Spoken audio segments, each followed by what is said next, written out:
아들아, 내가 네게 응답하겠고 네가 알지 못하는 크고 비밀한 일을 네게 보이리라. 아멘. 거룩하신 아버지 하나님, 영광과 존귀와 찬양을 드리옵나이다. 우리 동부사랑교회와 속한 성도님들을 특별히 사랑하시어 9월 333 특별 새벽기도회로 모이게 하여 주신 은혜에 감사를 드리옵나이다. 새벽 미명의 기도의 모범을 보여주신 주님을 찬양하옵나이다. 부족한 저희들이 주님의 모범을 따르기를 원하오니 주님 우리의 연약한 육신을 지켜주시고 부족한 영성을 회복시켜 주시옵소서. 특별히 훈련사역을 결단한 모든 형제 자매들에게 갑절이나 더하여 주시기를 원하옵나이다. 이제 바라옵기는 우리 교회에 속한 온 성도가 새벽을 깨우는 기도의 영사가 되기를 간절히 빌고 원하옵나이다. 그리함으로 특별히 새벽 시간에 부르짖을 때마다 모든 기도 제목이 응답받는 놀라운 역사가 나타나기를 간절히 빌고 원하옵나이다. 아버지 하나님, 우리 모두는 영육간에 피곤하고 지친 가운데 있사오니 하늘의 귀한 만나로서 우리에게 새 힘을 공급하여 주시옵소서. 빈들의 마른 풀들이 단비를 맞아 소승하듯이 이 새벽 우리의 영육이 새로워지는 역사가 나타나기를 간절히 빌고 마태복음 25장 23절 우리 한 절만 보도록 하겠습니다. 우리 마태복음 25장 23절 말씀, 제가 주는 신학성경 43면입니다. 둘째 날 우리에게 주시는 계시의 말씀으로 받으시기 바랍니다. 우리 23절 말씀, 우리 한 절 말씀인데요. 우리 함께 읽도록 하겠습니다. 그 주인이 이르되 잘하였도다 착하고 충성된 종아, 내가 적은 일에 충성하였음에 내가 많은 것을 내게 맡기리니 내 주인의 즐거움에 참여할지다 하고. 아멘. 우리 이 시간은 우리 단 한순간도 그냥 보내지 말라라고 하는 제목으로 우리 박시규 담임 목사님 하나님 말씀 선포해 주시겠습니다. 할렐루야. 오늘 이 새벽에 오신 모든 분들에게 성령 하나님의 압도하는 은혜가 함께하길 주님의 이름으로 간절히 소원합니다. 마지막 시대에 주님께서 우리에게 명령하신 일 중에 하나는 구차한 변명하지 말고 이 땅을 살아가는 겁니다. 이것 때문에 안 된다, 저것 때문에 안 된다, 이런 얘기 하지 말라는 것입니다. 자, 그렇다면 어떻게 우리는 구차한 변명을 하지 않고 이 세상을 살아갈 수 있습니까? 그것은 착하고 충성된 종으로 살아가라고 주님께서 말씀하고 있습니다.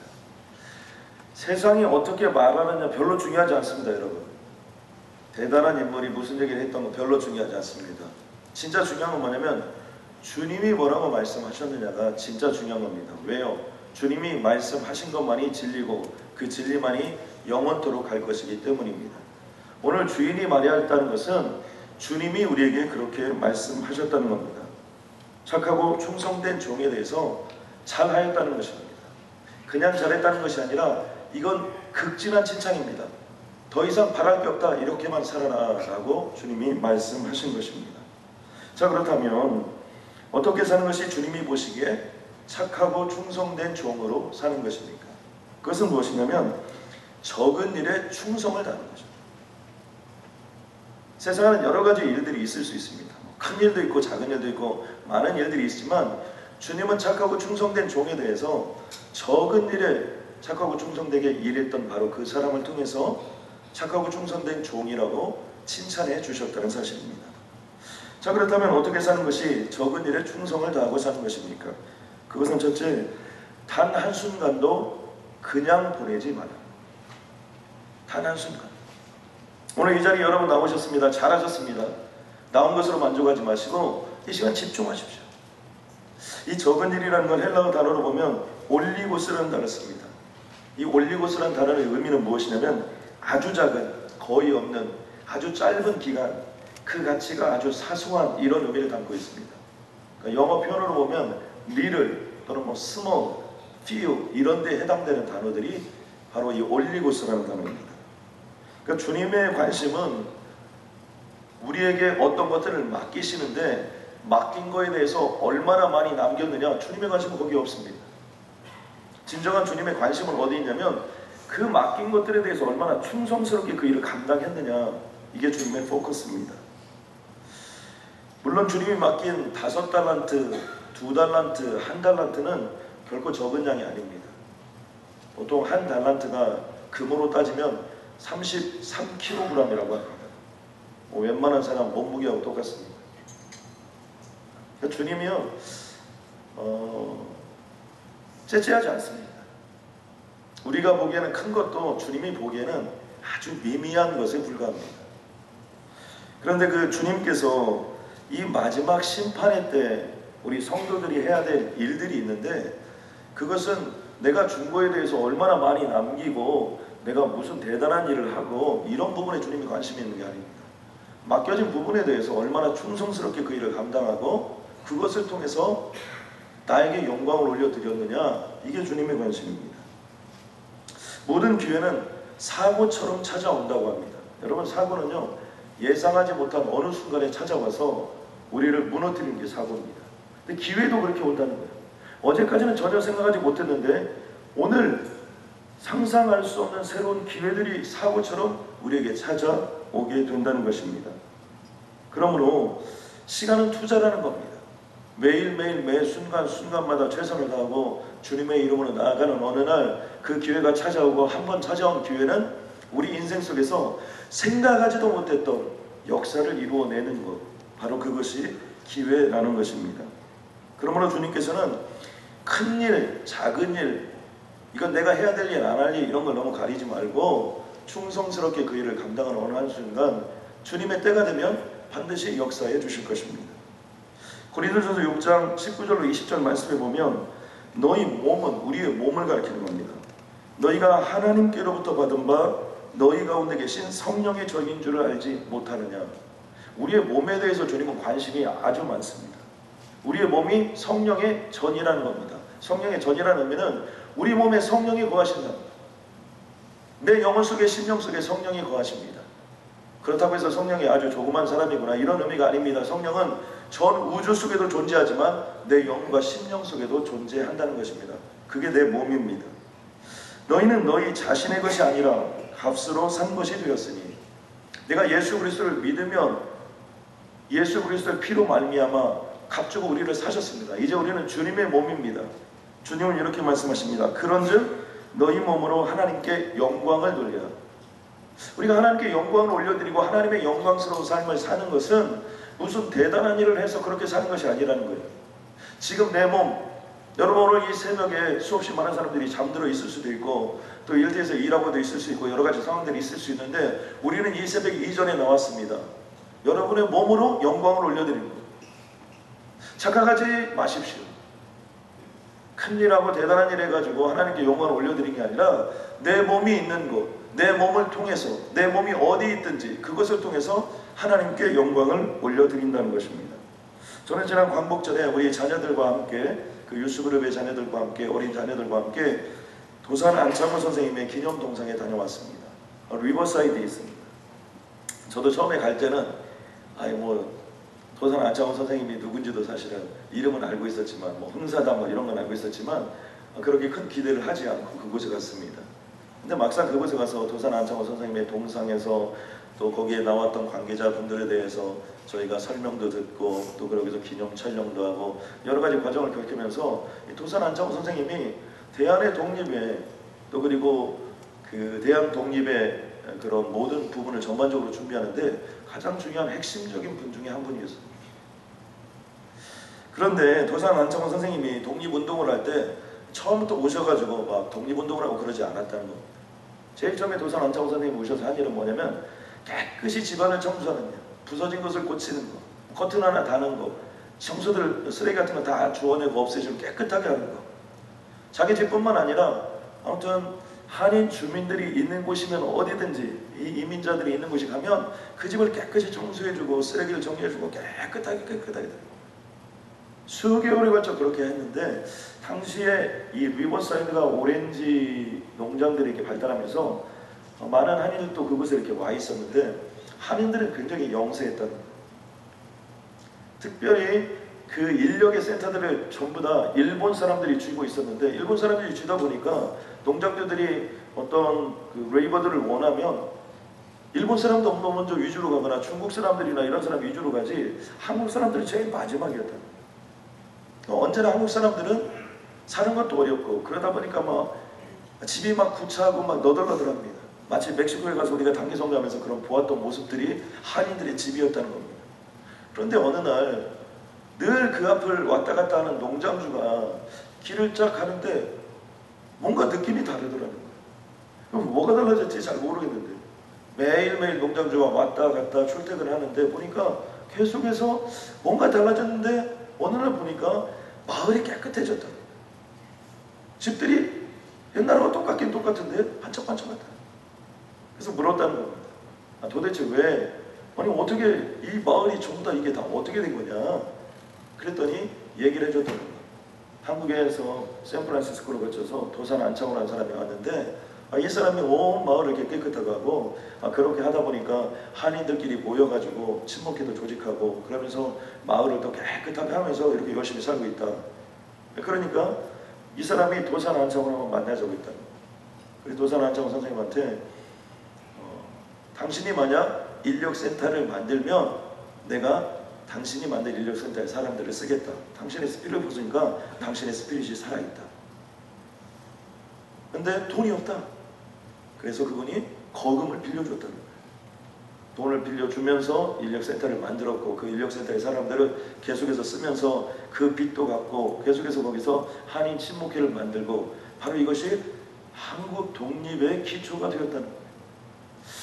도산 안창호 선생님의 그 삶을 통해서 한 가지 우리가 배울 수 있는 것은 뭐냐면 내 앞에 작은 일들은 소홀히 하면서 독립이다, 민족이다, 원대한 꿈이다 이거 어불성설이나 말이 안 된다는 거예요. 그렇게 되지 않는다는 겁니다. 작은 일부터 사소한 일부터 하나하나가 쌓여서 그런 일들이 일어난다는 겁니다. 누가 보건 안 보건 그건 별로 중요하지 않습니다. 중요한 것은 매 순간순간 최선을 다하고 있느냐, 나는 지금 이 순간 이 자리에 앉아있어 나는 최선을 다하고 있느냐 아니냐, 이게 훨씬 더 중요하다는 거예요. 주일날 교회에서 예배를 드릴 때도, 직장에서 열심히 일을 할 때도, 비즈니스의 삶의 현장 속에서도 내가 최선을 다하고 있느냐, 이건 중요하다는 거예요. 손님이 보기에는 드러난 모습만 보지만 사실 그 모든 거에는 내공이 중요하다는 거예요. 그 사람이 어떤 사람인가는 매 순간순간 어떻게 살아가고 있느냐, 얼마나 최선을 다하고 있느냐, 이것이 훨씬 더 중요하다는 겁니다. 그러므로 순간순간마다 대충대충 살아서는 안 된다는 거예요. 영악하게 살아서는 안 된다는 거예요. 가끔씩 우리는 이런 얘기를 듣습니다. 목구멍이 포도청이라 일한다. 근데 이것은 크리스천의 입장에서 보면 틀린 말입니다. 우리는 먹고 살기 위해 이 땅을 살아가지 않습니다. 하나님의 영광을 돌리기 위하여 이 땅을 살아갑니다. 청교도들이 만든 의자는요 몇백 년이 지나도 튼튼하다는 거예요. 왜요? 충성과 정직하게 가장 좋은 나무들로 의자를 만들고 책상을 만들었기 때문에 지금도 남아있는 것들이 있다는 거예요. 지금도. 살림을 할 때도 마찬가지입니다. 뭐 내가 밥하는 기계인가 빨래하는 기계인가, 그냥 다 남자들만 있는 집 같은 경우는 아무도 거들떠보지도 없어요. 해도 티고도 안 나는 거. 여러분 그렇다고 살림을 대충 해서는 안 됩니다. 살림의 반대말은 죽임입니다. 주부가 살림을 제대로 하지 못하면 문자 그대로 살림의 반대말 죽임. 그래서 그 집안이 망하는 건 주부가 죽으면 다 죽습니다.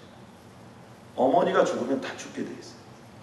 그러므로 살림을 할 때도 마찬가지입니다. 밥하는 거, 빨래하는 거, 청소하는 거, 이것을 통해서 내 육체가 주님께 영광을 올려드리는 거예요. 밥 한 끼를 마련해도 주님께 드린다. 오늘 주님이 우리 집에 오셔서 밥 한 끼 먹고 간다. 이런 마음으로 여러분 남편을 위해 밥을 하고 자녀들을 위해 밥을 해보십시오. 아마 눈이 달라지고요, 삶이 달라지고요, 인생이 달라질 것입니다. 내가 이 나이에 이것을 하랴, 죽을 때까지 일해야 돼요. 죽을 때까지 땀을 흘려야 된다고 주님이 이미 말씀해 주셨습니다. 그러니까 거룩한 땀, 기쁨의 땀, 소망의 땀, 이왕 흘리는 거 행복하게 나아가면 그곳에 놀라운 역사들이 있을 줄로 믿습니다. 저는 오늘 이곳에 있는 한 분 한 분들이 순간순간마다, 내가 호흡하는 순간마다 그것이 무엇이든지 끝까지 최선을 다하면 그곳에서 주님이 주시는 놀라운 기회를 만나게 될 줄로 믿습니다. 두 번째는 어떻게 사는 것이 적은 일에 충성을 다하는 것입니까? 그것은 언제나 지금 만나는 사람에게 최선을 다하는 것입니다. 누가복음 19장에 보면 삭개오의 비유가 등장합니다. 그는 세리장이요 부자였다는 표현을 쓰고 있습니다. 세리장이라는 건 세관장을 의미합니다. 예수님께서 여리고를 지나셨는데요. 이 여리고 지방은 베레아 지방으로부터 요단강을 건너가는 상인들의 길목에 있었습니다. 그러니까 분명히 세관이 있었을 것입니다. 특별히 이 길르앗 지방으로부터 향료들이 많이 유입이 되었고요. 또 그리고 발삼나무라는 아주 좋은 목재들이 있었기 때문에 그 특산물이 많이 통과가 되고 있어서 이 세관은 아주 큰 세관이었던 것 같습니다. 삭개오는 이 세관의 우두머리입니다. 당시에 세리장은 로마의 막강한 공권력을 바탕으로 하고 있었습니다. 얼마나 이 세관장의 그 위치가 대단했냐면 자신이 세금을 그냥 올리고 내리고 다 할 수 있었습니다. 그러니까 이런 겁니다. 로마에게는 이만큼만 내면 돼요. 나머지는 얼마를 붙이든 네 마음입니다. 적게 붙이든 많이 붙이든. 그래서 뭐 적게 남기고 싶으면 적게 남기고 많이 남기고 싶으면 남기고 그 일정량만 로마에 주면 되는 겁니다. 그러니까 이 세금을 오르고 내리고 모든 것들을 거질 권리가 있었기 때문에 엄청난 부를 형성하고 있었습니다. 그래서 당시의 세리들 또는 세관장 이런 사람들을 가리켜서 공개된 도둑놈이다 이런 얘기를 썼습니다. 다 알지만 어떻게 할 수가 없는 도둑놈들이었다는 겁니다. 이 얘기를 다른 말로 표현해보면 세리장이요 부자였다는 것은 예수님을 잘 따르기는 어려운 사람이었다 그런 겁니다. 당시 예수님을 환호했고 예수님을 따랐던 대부분의 사람들은 가난한 사람들이었습니다. 각색 병든 자들이었습니다. 무언가 필요가 있는 사람들이었습니다. 그런데 이 세리장이었던 어떤 삭개오는 그런 인물이 아니었던 그런 의미를 가리켜서 세리장이다 또는 부자였다 라는 표현을 쓴 것입니다. 그런데 누가복음 19장 3절 말씀에 보면 그가 예수께서 어떠한 사람인가 보고자 하되, 예수님이 어떤 사람인가 보고자 했습니다. 그 얘기는 예수님의 소문을 듣고 도대체 예수님이 어떤 사람인가, 예수님이 어떤 사람이기에 나는 정말 이 길을 어떻게 지나는가 이런 걸 보려고 하는데 키가 작고 사람이 많아 할 수가 없었다는 겁니다. 사람들이 얼마나 많이 모였는지 예수님이 지나가는 길을 더 이상 갈 수가 없는 겁니다. 또 삭개오는 키가 작았습니다. 그러다 보니까 더 이상 어떻게 할 수가 없었습니다. 보통 사람 같았으면 어땠을까요? 체면도 있고 주의도 있고 또 여러 가지 상황도 있기 때문에 그냥 돌아서 갈만합니다. 아니면 그냥 먼 발치에서 뒷짐지고 어떻게 생겼는가 또 뭐 어떻게 하는가 아마 이러고 말았을지도 모릅니다. 삭개오는 그렇게 하지 않았습니다. 앞으로 달려가서 보기 위하여 돌 무화과 나무 위에 올라가니, 앞으로 달려갔다는 겁니다. 다른 말로 표현하면 사람들이 있는데 아마 다른 데도 나무 위에 사람들이 올라갔을 가능성이 높습니다. 그러니까 그는 달려가서 나무를 찾았습니다. 그리고 돌 감람나무 위에 그는 체면이 오고 모든 거 다 내려놓고 바로 그 위에 올라갔던 것입니다. 우리가 이런 삭개오를 통해서 알 수 있는 것은 무엇입니다? 그것은 뭐냐면 자신이 어떤 만나야 되고 봐야 될 사람이 있다는 것에 대해서 최선을 다하는 모습입니다. 그런 삭개오에 대해서 주님이 이렇게 말씀하십니다. 예수께서 그곳에 이르사 쳐다보시고 이르시되, 삭개오를 쳐다보았다. 아마 주님께서는 삭개오가 어떤 사람인지 이미 알고 있었을 것입니다. 그런데 자신을 보기 위해서, 자신을 만나기 위해서 그 나무 위로 올라갔던 삭개오를 보고 이렇게 말씀하셨습니다. 삭개오야 속히 내려오라. 삭개오가 누군지 몰랐을 것 같은데 주님은 삭개오의 이름을 분명히 알았습니다. 삭개오야 속히 내려오라. 내가 오늘 내 집에 유하여야 하겠다. 사람들은 수군거렸습니다. 왜냐하면 삭개오가 죄인이었기 때문입니다. 당시에 저가 죄인의 집에 유하러 들어간다 라고 수군수군거리기 시작했습니다. 그런데 주님께서는 이 수군거림에 대해서 아랑곳하지 않았습니다. 왜요? 원래 사람들이란 건 별것 아닐 일 가지고 오도방정을 떨기 마련입니다. 그러니까 주님은 그냥 무시해버립니다. 그럼 사람들이 뭐라고 수군거리든 짓거리든 주님은 그런 데 관심을 갖지 않습니다. 마음이 약한 사람들이랑 그런 데 관심을 갖는 것이지. 그날 밤 주님은 삭개오에게 하나님의 복음의 말씀을 선포했고요. 삭개오는 그 영광의 주님 예수 그리스도를 만나는 놀라운 축복을 입었습니다. 여러분, 만약에 삭개오가 사람들이 많고 더 이상 볼 수 없을 때 자신의 위치나 포지션이나 아유 내가 지금 여기서 최고인데 이런 생각을 하고 주님을 만나고자 하는 열망이 없었다면, 아니 열망은 있었어도 포기했다면 아마도 주님을 만나지 못했고 그는 구원받지 못했을 것입니다. 그러나 그는 거기에 포기하지 않았습니다. 도전했습니다. 도전하고 끝나지 않았습니다. 나무 위로 올라갔습니다. 모든 것 내려놓고 올라갔던 그를 주님은 받아주셨고 그것을 통해서 삭개오의 인생은 새로운 인생을 살게 되었다는 것입니다. 오래전 영국의 한 시골 교회에서 있었던 일입니다. 부흥회가 있었는데 그날 천둥과 번개가 쳤다는 것입니다. 정말 유명한 목사님이라고 해서 모시고 왔는데 아무도 그날 오지 않고 어린 소년 한 사람만 그곳에 왔다는 거예요. 어린 소년 한 사람. 저도 목회자지만요, 집회가 있는데 이게 바람 불고 천둥 치고 그러면 괜히 부담이 됩니다. 왜냐면 그것 때문에 사람들이 안 올까. 아마 초청했던 목사님은 굉장히 힘들었을 것입니다. 소년이라고는 딱 한 명 왔으니까. 그런데 그날 말씀을 전파하시는 이 목사님께서 목사님하고 소년 한 사람을 놓고 얼마나 열정적으로 복음을 전했는지, 복음을 다 전하고 나니까 그 어린 소년이 목사님께 찾아왔다는 겁니다. 그래서 목사님, 저는 목사님의 말씀에 너무나 은혜를 많이 받았습니다. 저는 하나님께 아무 드릴 것이 없는데 제 욕심과 제 영혼을 주님께 올려드립니다. 내 남은 생에는 주님께 헌신하겠습니다 라고 그 목사님의 말씀을 듣고 헌신했다는 거예요. 바로 그 사람이 누구냐면 먼 훗날 아프리카 대륙의 복음의 역사를 시작했던 데이비드 리빙스턴입니다. 이 데이비드 리빙스턴이 단 한 사람밖에 없었던 그 청중에게 그 열정적으로 복음을 전하는 그 목사님께 감동하고 그 목사님이 전하는 그 예수 그리스도, 단 한 사람을 포기하지 않는 그 복음의 그 목사님의 선포되는 말씀을 듣고 아프리카 땅에 아무도 예수 믿는 사람들이 없었을 때 나에게 복음을 전했던 그 목사님처럼 나도 이 아프리카 땅에서 하나님의 복음을 전하다 죽으리라 이렇게 결단하고 아프리카 땅에 갔고, 그를 통해서 수많은 젊은이들이 도전을 받았고 수많은 당시 유럽의 젊은이들이 선교사로 헌신하게 되었던 것입니다. 만약 폭풍우 치던 날, 그날 그 자리에 그 소년이 나오지 않았더라면, 또 그 목사님을 만나지 못했더라면, 그 목사님이 아니 오늘은 한 명밖에 안 나왔는데 대충 해야지 라고 복음을 전했더라면 아마 데이비드 리빙스턴은 나타나지 못했을 것입니다. 만들어질 수 없었을 것입니다. 디모데후서 4장 2절 말씀에 보면 너는 말씀을 전파하라. 때를 얻든지 못 얻든지 항상 힘쓰라. 범사의 오래 참음과 가르침으로 경책하며 경계하며 권하라고 되어 있습니다. 성경이 말하고 있는 것은 때를 얻든지 못 얻든지, in season and out of season입니다. 이 얘기는 무슨 얘기입니까? 성경에는 다 시즌이 있기 마련이라는 겁니다. 하나님은 하나님의 때가 분명히 있다는 것입니다. 자연에는 사계절이 있습니다. 봄, 여름, 가을, 겨울.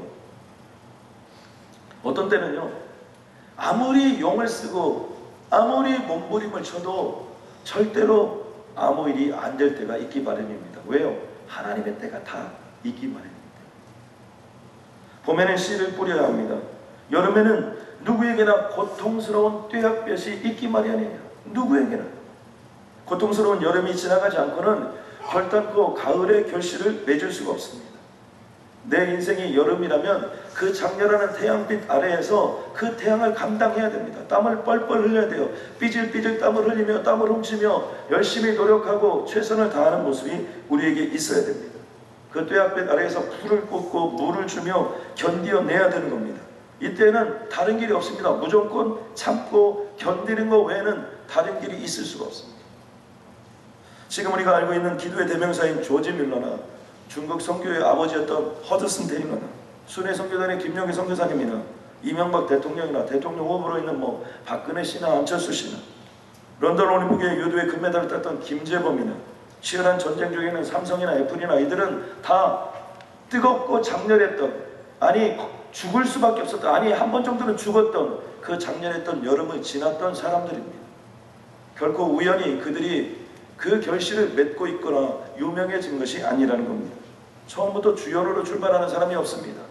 요즘 세계적인 액션 배우로 각광을 받고 있는 사람 중에 G.I. 조의 주연격으로 지금 섬기고 있는 사람 중에 이병헌이라는 사람이 있습니다. 근데 이병헌 씨가 처음 드라마에 나왔을 때는요, 이 사람 철가방맨이었습니다. 짜장면집 배달부였어요. 저는 지금도 그 드라마의 한 장면을 기억합니다. 얼마나 그 짜장면집 배달부의 역할을 열심히 하는지 저는 그때 알아봤습니다. 근데 역시 그런 사람이 되더라고요.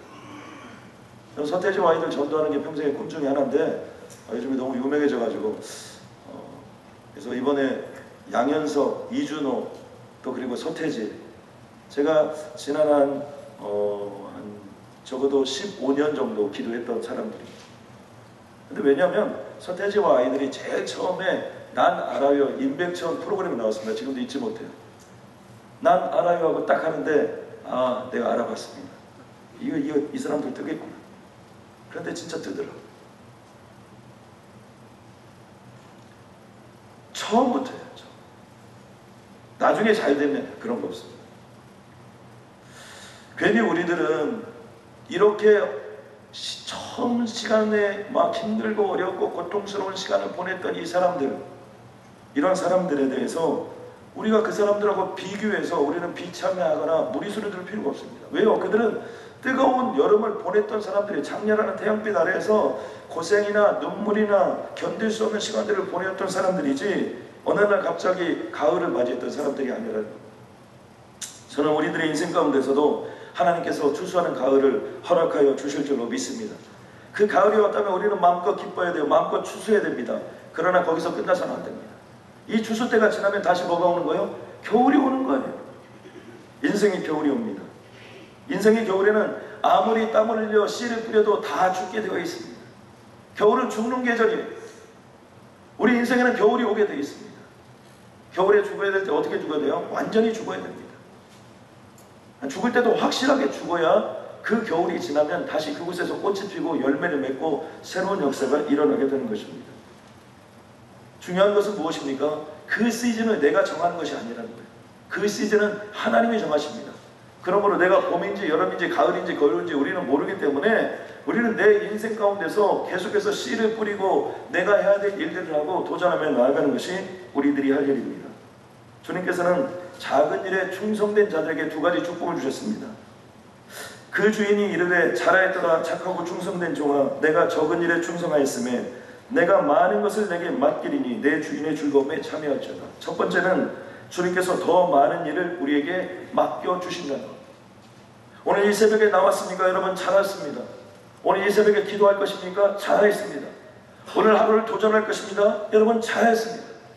이 일들이 쌓여져 나갈 때 사소한 일 아무것도 아닐 일 같은데 내 마음속으로는 절망과 좌절을 딛고 주님의 말씀을 앞세우고 주님이 하실 줄로 믿고 도전하며 나아가는 자들에게 주님은 더 큰 일을 맡겨주실 줄로 믿습니다. 어떤 것이 더 큰 것인지 우리는 알 수 없습니다. 그러나 주님의 축복은 무한대의 축복을 주신다고 말씀하십니다. 또 하나는 주인의 즐거움에 참여시켜 주신다는 것입니다. 천국 잔치가 벌어질 것인데 그 천국 잔치의 주역으로 우리를 인도하여 주신다는 것. 저는 그날이 기대가 되고 고대가 됩니다. 주님과 함께 여기서 우리가 어쩌다 좋은 사람들 만나서 고기 한 점 썰고 나누어 먹어도 제가 지난번에 여기 그 골드사역팀에서 이 캠핑하는데 저기 갔는데요. 그때 거기 가니까 아사도가 나왔어요. 제가 그분이 아사도를 잘 굽는 분인데 그분이 또 구우셨더라고요. 그때 신방갔을 때 주님 한 번만 더 먹게 하여 주시옵소서. 아이들이 이렇게 그 집을 나오면서 이 아사도가 보통 아사도인데 그런데 그날 거기에 갔더니 그 아사도가 나오더라고요. 저도 그날이 토요일 날이었습니다. 아무튼 토요일 날 아침에 새벽기도 끝나고 또 오후에는 위로 예배가 있어서 위로 예배 드리고 토요일 날인데 저녁에 캠핑장을 가야 마냐 그렇지만 기쁨으로 왜요? 우리 교회 최고 어른들이니까 기쁨으로 그곳에 갔는데 그곳에 가니까 주님이 내가 그렇게 먹고 싶어 했던 아사도를 준비해요. 제가 거기서 어른들하고 같이 있다가 이런 생각을 했습니다. 나는 여기서 자고 가고 싶은데 주인이 나를 말리는 거야. 또 조금 뒤에 논다고 그러더라고요. 내가 못 놀고 와서 원이 됐습니다. 반드시 다음에는 주일날 준비를 미리 해놓고 가서 한번 노르리라 이렇게 생각합니다. 잔치. 미국의 세일즈맨의 전설로 불리는 프랑크 베트거라는 사람이 있습니다. 이 사람이 이런 얘기를 했습니다. 나중에 보면 하루아침에 성공이 이루어진 것으로 보일 수도 있지만 사실은 성공한 사람들은 자신에게 주어진 매 순간순간을 생산적으로 만들었던 사람들입니다. 우리는 종종 그것을 성취할 수 없을지도 모른다는 걱정 때문에 순간순간을 대충 보냅니다. 그러니까 내가 성공할 수 있을까 없을까 이런 것을 고민하다가 대충 보냅니다. 그런데 이 사람은 이렇게 얘기했습니다. 중요한 것은 지금 이 순간순간을 잘게 나누어서 최선을 다하다 보면 내가 꿈꾸는 그날이 반드시 올 것이라고 말했습니다. 저는 여기 있는 모든 분들이 오늘 이 하루도 마찬가지입니다. 여러분 잘게 부수어서 여러분 그 순간순간 최선을 다하고 하나님이 함께 하심을 믿고 주님의 이름으로 나가면 반드시 기적 같은 역사가 임할 줄로 믿습니다. 기도하겠습니다. 아버지 우리를 살려주시고 하나님 우리를 인도하시고 아버지 그 은혜와 능력과 권세 아버지 귀한 자를 우리를 불러주시고 아버지 도와주시고 아버지 인도하여 주시고 아버지 역사하여 주시고 하나님의 능력과 권능으로 아버지 우리를 채워주시고 주님의 이름으로 간절히 소원합니다. 아버지 살려주옵소서. 아버지 인도하여 주옵소서. 아버지 역사하여 주옵소서. 하나님의 능력과 권능으로 아버지 함께 해주시고 넓은 성령의 역사로 주여 우리를 인도하여 주시옵소서. 아버지 우리를 채워주시고 아버지 우리를 역사하여 주옵소서. 은혜와 능력과 권능으로 아버지께서 친히 함께하여 주시옵소서. 두려워하지 않게 하여 주옵소서. 무서워하지 않게 하여 주옵소서. 주님 한번 잡고 나아가게 하여 주옵소서. 그 영광스러운 길을 걸어갈 수 있도록 하나님 함께하여 주실 줄로 믿습니다. 아버지와 도와주옵소서. 아버지와 은혜하여 주옵소서. 아버지와 역사하여 주옵소서. 아버지와 붙들어 세워주시옵소서. 은혜의 길 능력의 길 권능의 길로 주께서 갈 길을 예비하여 주시고 주여 인도하여 주옵소서. 하나님 감사합니다. 때를 얻든지 못 얻든지 항상 힘쓰라고 말씀하신 주님을 찬양합니다. 하나님, 주님이 우리에게 원하는 것은 큰 일, 또 대단한 일을 하는 것을 원치 않습니다. 하나님, 작은 일에 충성스럽게 가면 주님께서 큰 일은 자연스럽게 맡겨 주실 줄로 믿습니다. 아버지, 오늘 하루를 주님께서 십자가에 못 박혀 돌아가셔서 내 생명을 하루 더 연장시켜 주심을 감사합니다. 아버지, 이 한 날 그냥 사라져가지 않고 순간순간 단 한 순간도 빠짐없이 최선을 다하여 살아가게 하여 주시옵소서. 하나님, 땀 흘리는 걸 두려워하지 않게 하여 주시옵소서. 피곤한 것을 두려워하지 않게 하여 주시옵소서. 사람 만나는 것을 두려워하지 않게 하여 주시옵소서. 시간 최선을 다하는 것을 두려워하지 않게 하여 주시옵소서. 오직 주님만 앞세우고 주님의 이름으로 주님께서 힘 주실 줄로 믿고 주님께서 축복 주실 줄로 믿고 나아가는 모든 자들에게 하나님께서 하나님의 그 영광스러운 즐거움에 우리를 참여시켜 주실 줄로 믿습니다. 하나님, 어렵고 힘든 우리 성도님들 한 번 한 번 붙잡아 주시고 잘 나가는 성도님들도 붙잡아 주시고 어떤 고통 가운데 있든지 그 문제들을 해결하여 주시옵소서. 예수님의 이름으로 기도드렸습니다. 아멘. 우리 주님께 감사와 영광의 박수 올려드리겠습니다.